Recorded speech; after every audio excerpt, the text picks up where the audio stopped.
France Inter.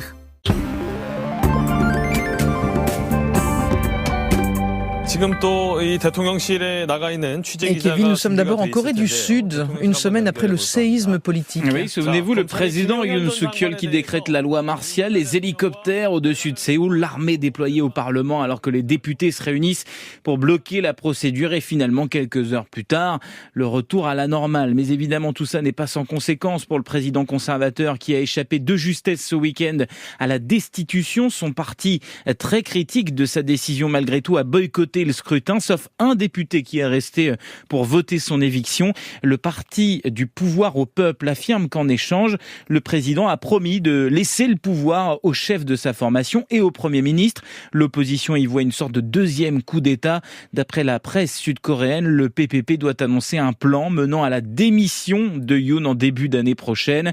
Depuis hier, Yoon Suk-yeol est interdit de quitter le territoire. Même chose pour plusieurs de ses proches.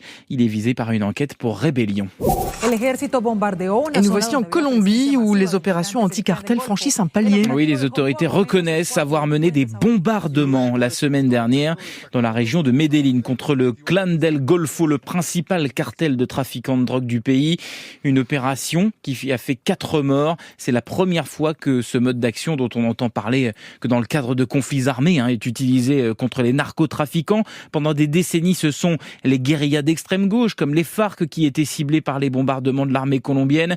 Depuis l'arrivée au pouvoir de Gustavo Petro, c'est la première fois, il y a 2 ans, qu'un bombardement est mené contre un cartel. D'après le président de gauche, le Clan del Golfo se préparait à créer, je cite, des unités armées de plus grande capacité, d'où cette intervention. Et puis nous sommes au Royaume-Uni à la rencontre d'une autrice. Oui, elle s'appelle Vicky Ball, elle a 48 ans, elle vit à Colchester au nord-est de Londres et travaille à l'université. Sur son temps libre, elle écrit des romans. La semaine dernière, notre écrivaine du dimanche est invitée à un salon du livre non loin de chez elle.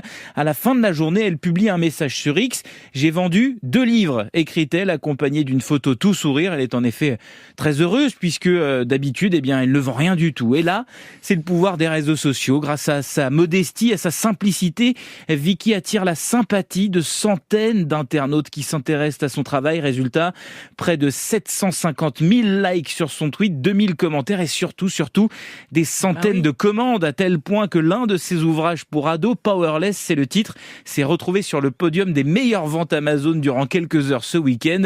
Je suis impressionné et très reconnaissant de tous vos retours, a-t-elle écrit pour remercier tous ces nouveaux lecteurs de cet engouement. Elle est mignonne, merci beaucoup Kevin Dufresne.